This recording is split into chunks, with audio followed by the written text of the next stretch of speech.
কুমিল্লার প্রাচীন ঐতিহ্যের নিদর্শন রানীর কুঠি।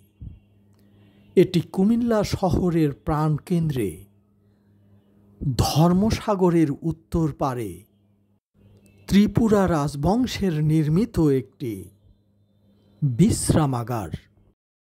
বর্তমানে এটি অত্যন্ত জরাজীর্ণভাবে অবস্থান করছে। অনুসন্ধানে জানা যায়, আজ থেকে প্রায় 566 বছর আগে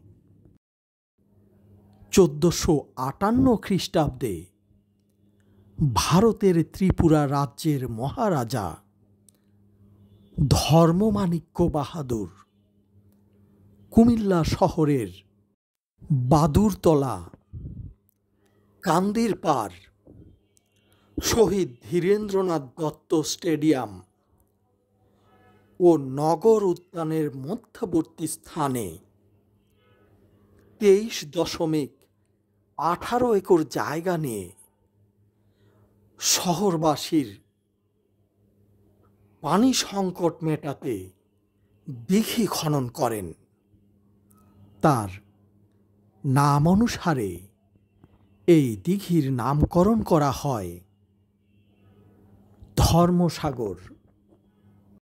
পরবর্তীতে ধর্মসাগরের উত্তর পাড় ঘেঁষে 1.23 একর জমির ওপর নির্মাণ করা হয় রানীর কুঠি।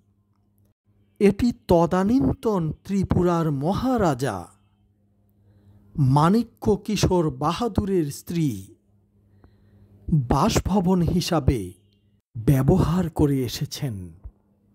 পরে এটি ত্রিপুরার রাজবংশের বিশ্রামাগার হিসাবে ব্যবহৃত হয়।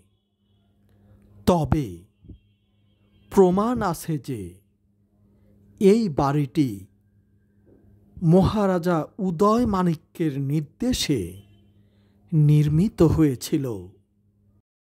2009 সালের 22 এপ্রিল রানীকুঠিকে প্রত্নসম্পদ হিসেবে ঘোষণা করে প্রত্নতত্ত্ব অধিদপ্তর।